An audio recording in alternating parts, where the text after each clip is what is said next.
स्वातंत्र्य दिनाच्या पार्श्वभूमीवर यंदा 100% भरलेल्या उजनी धरणालाही तिरंगी रंगाची सजावट करण्यात आली आहे। धरणावर 3 रंगाच्या लाईटमधून तिरंगी सलामी देण्यात आल्याचं मनमोहक दृश्य डोळ्यात साठवण्यासारखं आहे।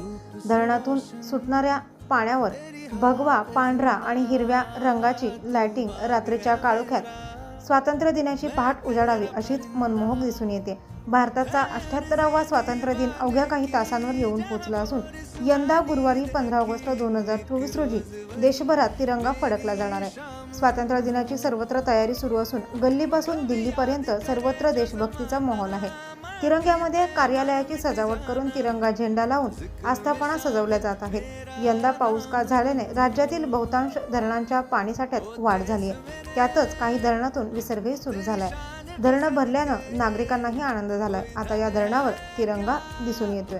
तेरी धूल से बढ़के तेरी धूप से रोशन तेरी